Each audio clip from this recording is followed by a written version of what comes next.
Hey there everybody, it's Ampillion and I'm back with another installment of the Community Fortress of Nilbog.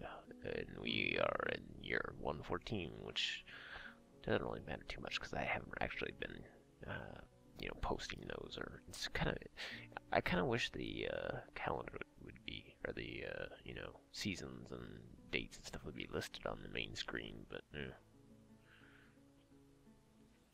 wishes and wishes. So, we're still kind of at that beginning era of the game where there's not really a lot of conflict going on. It's mostly all trying to adapt to the situation, and our situation is pretty good. We have plenty of food, water. We still do need to work on the alcohol content of our fortress because it's kind of a little lacking, but we're still upgrading things as we go along. We've got the hospital's getting some new beds. We also do need to make some more beds for the... Well, we do have a lot of people who are still kind of not really bedless, but do not have like a dedicated house area, and we're going to be working on that too. There are a few things that I wanted to kind of point out, and most of them are, well, they're kind of design ideas or changes that I've been kind of putting into place here and there. As you can see, we kind of cut out some of the flat hillside there, and those rocks right up in there also kind of mark where I was setting this plan into motion. But essentially what I'm going to be doing is closing off the canyon, or, our little base area as far as the ramps go for up and down travel. I kind of wanted to funnel the entire, any travel coming up and down through the hills into particular regions, because it's very hard to defend this kind of, the little base down in the valley sort of situation without kind of channeling all the, well, we don't have any foes just yet, but to be able to set where they're going to come in at is often a key, and especially when you dealing with ground-based enemies a lot of the times, it's very handy to know pretty much where you're going to be fighting them at. So it makes for, setting up traps, setting patrols, building up fortifications, all that stuff would be a lot easier if we kind of, milled them into particular regions. And it does make defending, caravans and all that kind of stuff a lot easier too. So, you kind of notice I'm digging into the Great Hall area. It's not really that great so far because we still haven't finished all the tables and chairs or all the carvings and all that. But essentially what we're going to be doing is adding more area to it. I usually when I tend to play, I really do end up putting in a lot of I make the Great Hall rather great, massive, and I do tend to, especially longer running fortresses, I tend to put the wells in there as well. At some future point, I'll put a the burrow set up in there, and that will become pretty much the hiding place for any of the civilians who aren't fighting. I left that little bit in there about smelting the coal and lignite down because we're going to be preparing some weaponry for a few of our soldiers, and that right there will be the final layout of the well region of the Great Hall once everybody gets done. Of course, like I've probably griped about a few times, miners don't like to do things all in one, burst and get everything done. They tend to wander off and do a bunch of different things at once. So this part here is going to be the reservoir for the well. Once everything gets mined out, we will, we'll have a functioning well that comes up into the bottom of the base there through this spring or this little river that comes through this bottom part of the map. And essentially, we don't have any problems with winter here, so it's not a huge deal, but that generally will protect you from water freezes when you have indoor water source. And it's generally just the way I kind of build it. It's not the most, technically complex or innovative way. I just like to do it the whatever way gets it done sort of way. So it's not pretty, but it'll get the job done eventually once the miners, do the job. So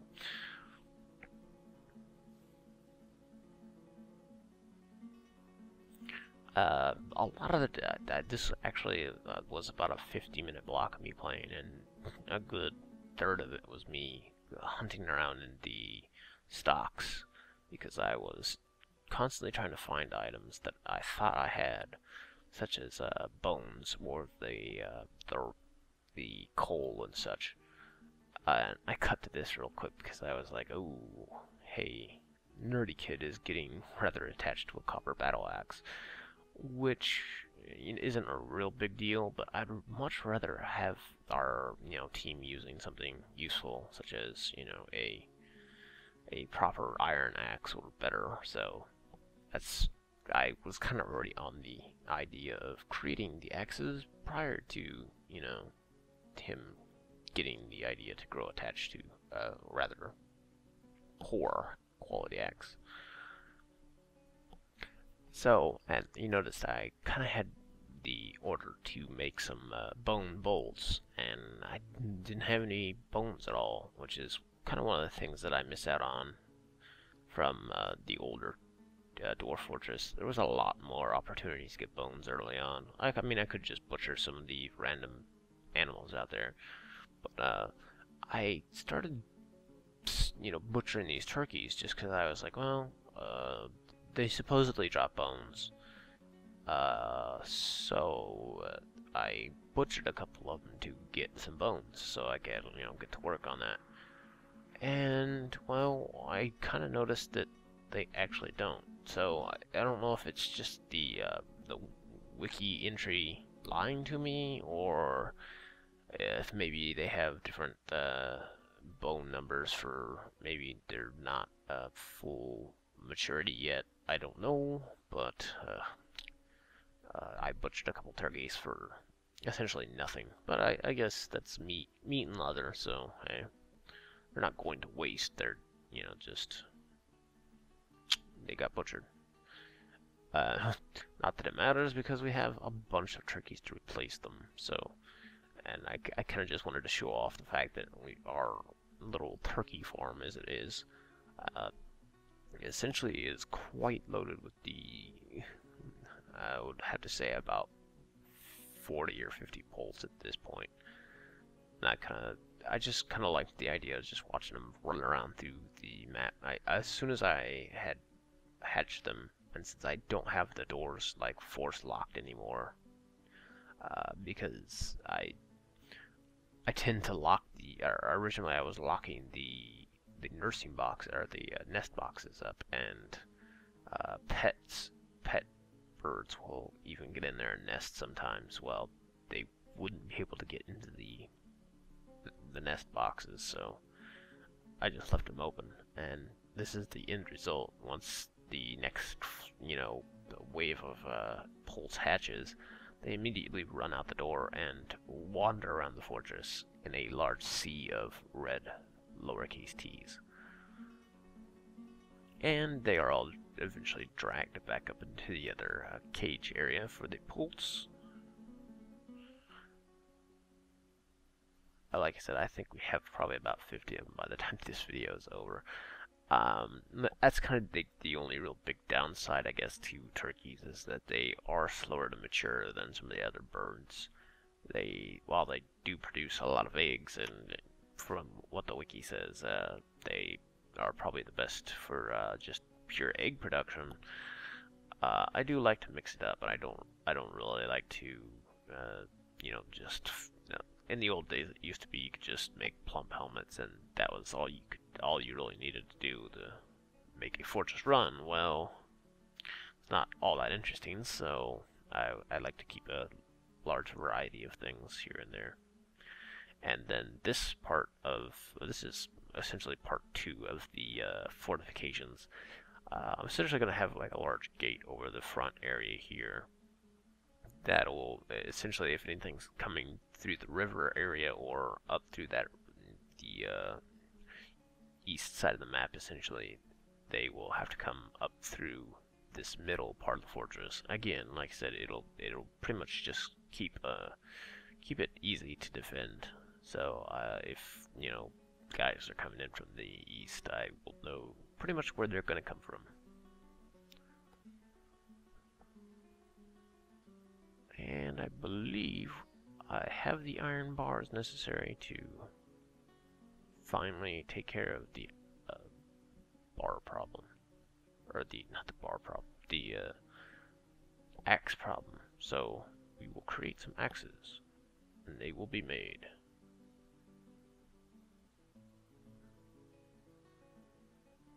And I kind of cut forward a little bit because it wasn't really there. Again, like I said, there's not a lot going on at the moment, so it's not a big, huge deal.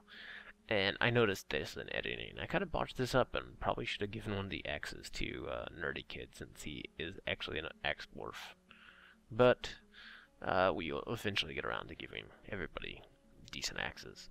But I noticed that we had purchased a steel axe from somewhere or got one. I was like, hey, I'm gonna give that to somebody. And why? I don't know. Like, I don't know why I gave this guy the Dr. Becker Productions. I gave him not just one weapon, but 2 weapons, and you'll kind of see. Like, I didn't take his melee choice away from him. For some reason, the game decided that meant that he could have not only what a weapon he chose, but also another weapon, the one I assigned to him. And I'm looking at him here, I'm going, oh, okay, what's going on? Because my guys are bringing in the weapons they just made, dropping them off, and he picks one up. So, I'm not sure why I examined him at this point now, but anyway, then another one of the dwarves will come up and drop off the next weapon. Honestly, I didn't realize that he would pick up both axes at the time. I figured, the one melee weapon would be his choice weapon, and then he would just pick it up, and it would fulfill both roles. But, like I said, I kind of noticed this oddly. Just kind of looked over and saw him pick up. And then for some reason, I'm hunting him down. I just didn't notice that he went to the right there, and I spent too long trying to find him. But he walked over there and picked up the other axe, and for some reason, I'm like looking at it going, what? Oh, he's apparently dual-wielding battle axes, which I wasn't even aware it was possible. But, well, awesome. I don't know how effective that actually is in combat, because I haven't seen anybody. I haven't seen a lot of like I said, I haven't seen a lot of combat since this newer version. I'm used to the older, not 2010 version. I don't remember what version number that is, but essentially where combat was a bit easier. It was probably too easy, but it was much easier to level and make awesome combat dwarves with. But this newer version, not so easy, but it does at least give you the flexibility to equip your guys a bit better. Now, if only the whole crossbow thing would work a bit better, and I would be happy with it. But speaking of military, I do need to kind of get some more people recruited into that, because I believe we only have 6 people in there right now. I still do have a lot of dwarves that are unnamed too, and I'll probably recruit some of them into the military once I figure out exactly who is important and who has a redundant job at the moment. So maybe we'll iron things out. And again, I'm always looking for suggestions from you guys. If you have any ideas on anything that you want to do, specific buildings you know want your dwarves to be working in, or any particular layout ideas, again, feel free to drop comments, because I am kind of doing this for not only for myself, well, mostly for the channel. So and here we can see kind of the walls slowly coming together.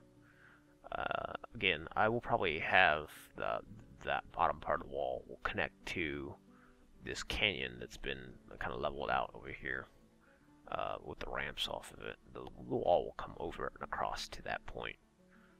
So that way, again, like I said, I want to funnel any of the intruders and the caravans into one location. That way, we kind of know, where everybody's coming in at. And the seasons change, so everybody, immediately drops their job and then goes back in the military again for some reason. And Eugil, I believe is how that's pronounced, decides to gather a mood and wander off into the depths of the fortress. Well, I kind of figured this would probably be a good stopping point to, in this particular version, or in this particular session of the Community Fortress. At about this point, this was like what I say, 50 minutes or so of video I first started. So I figured I'd end it on a cliffhanger of what good old Eugil here will create, and Yak Cow has died because it was too stupid to go out and eat. Wonderful.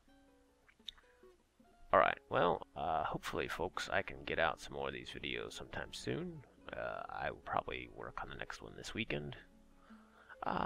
We will, again, if you've got any good suggestions, toss them on down here. Until then, guys, have a good one.